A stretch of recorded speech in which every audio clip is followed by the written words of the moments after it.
My next guest takes on Danny Roberts at UFC Fight Night 127 coming up here on March 17th. It is Oliver Enkamp joining me here on the program for the very first time. Oliver, how are you? I'm doing great, thank you. Training's going well, and I just finished a session, so just winding down, and I look forward to this conversation. Yeah, and I look forward to talking to you too. And I because we're not in the same time zone, I got to ask. It's about what 5:15 your time right now in Sweden?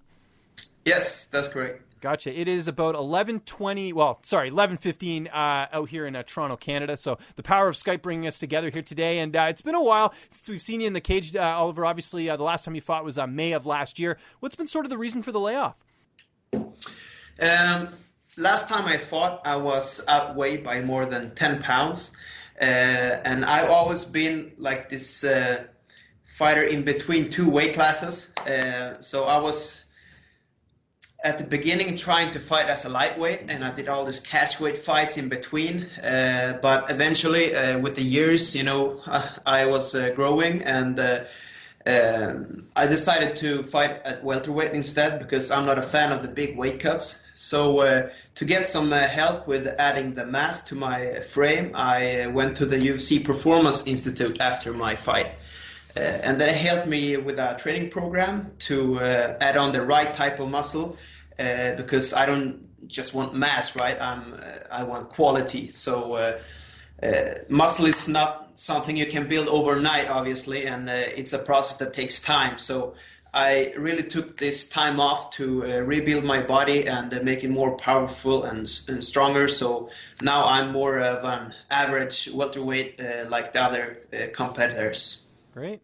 And if I'm not mistaken, I saw you with some of the guys from Syndicate MMA at the PI Center. Were you getting to hang out with them for a bit? Yeah. So when I was over there, I needed to do some MMA training, and the closest gym they told me was Syndicate MMA.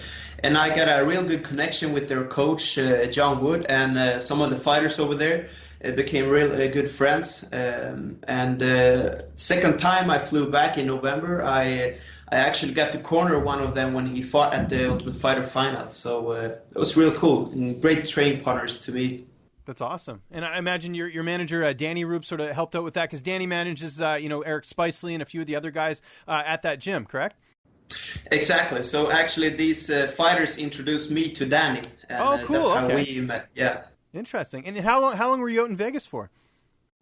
So last summer I was there for 3 weeks, and then I flew back in November for another 3 weeks. Okay, great. And what would you say, because it has been, close to a year since we last saw you, what would you say you've sort of improved on the most? We talk about the conditioning and building mass, but anything specifically in your MMA game that you've sort of improved, do you feel?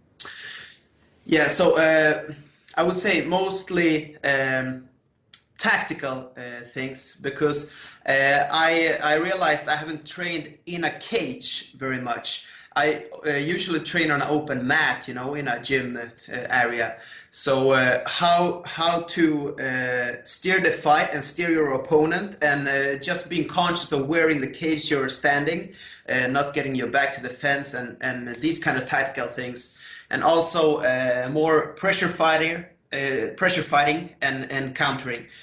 So I got a lot of good lessons from my last fight, and I analyzed the video plenty of times, and I learned so much from it. So I really been working on mostly the striking part of the game during this time off.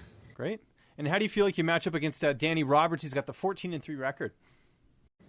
Yeah, it's a very interesting matchup, because we're both kind of similar in our body type, I believe, and similar height and reach, and both like to stand on the feet and strike.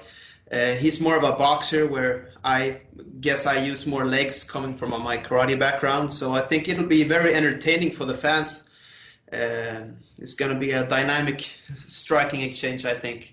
Yep, I'd say so too. How's training camp going, and who have been some of your main training partners for this camp? Training camp has been going great. This time I got plenty of time to prepare compared to last time, short notice. So I've been able to schedule my periodization, my strength and conditioning more professionally this time around. And I've had some great sparring partners at Pancras Gym. We have plenty of welterweights there. Some of them in the UFC and other very high-level Swedish professional fighters as well. So, who are some of the UFC guys that you train with? For those who might be wondering. Nico Musoke. Yeah, so he's a welterweight. He's also fought middleweight. And then I have also trained a lot with Sadibu Si, who is a Swedish. He's not a UFC fighter, but he's definitely UFC level. We have Carl Albrechtsson, who fights in Rizin in Japan.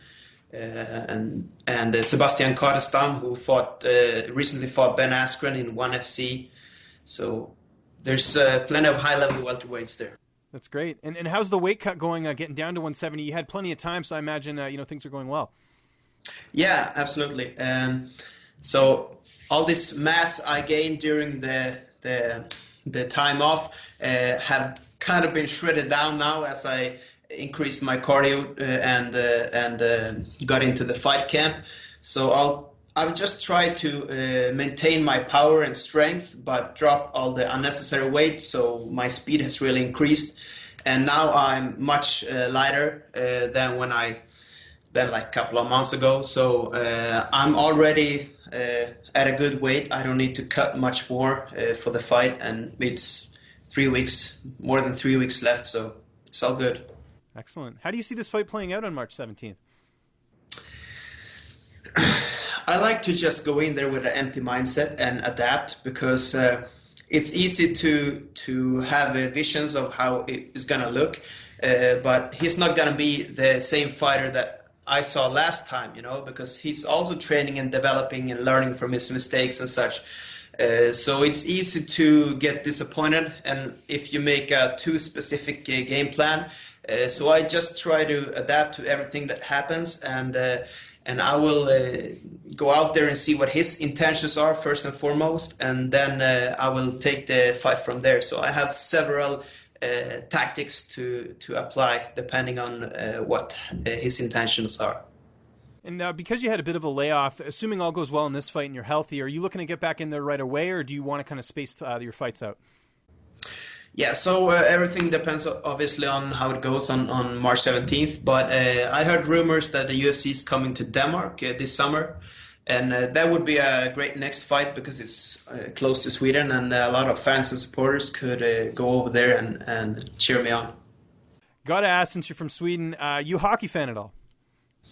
Not really, no. Okay, fair enough. I like the honesty. I'm Canadian, so the natural question I had to ask, because I'm actually from... I don't watch much sports at all except for fighting, and I only watch fighting when it's something that I'm thinking about, like tactical or technical. So, I just train, do my thing, and I don't watch much sports at all, to be honest. Yeah, I know what you mean. It's tough to keep up because there's so many MMA events going on every weekend anyway. So, and you got to, not just the UFC, but there's stuff, One Championship and Bellator and everything. So it does get a little bit taxing to try and keep up with everything. What about Netflix? Are you watching any TV or anything like that during training camp?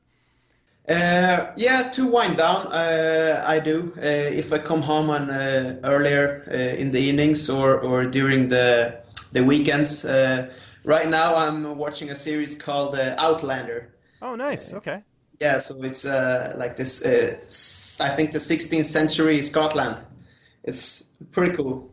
Good stuff, man. Well, I'll tell you what else is going to be cool. This fight, it's coming up here, UFC Fight Night, 127 coming up here March 17th. Oliver, it was great getting a chance to talk to you, man. Just remind people where they can find you on social media, and if you got any sponsors or shout-outs, the floor is yours. All right, yeah, so at Instagram, my name is Oliver Enkamp, Enkamp, everything together. And same at Facebook, you can find my athlete page and give that a follow. I put up videos very frequently and inspirational pictures with my thoughts that goes through my head from my fight camp all the time. So give me a follow if you like, and I'm trying to be as interactive as I can with my fans. So comments, questions, anything, I'll do my best to answer, and I really appreciate the support.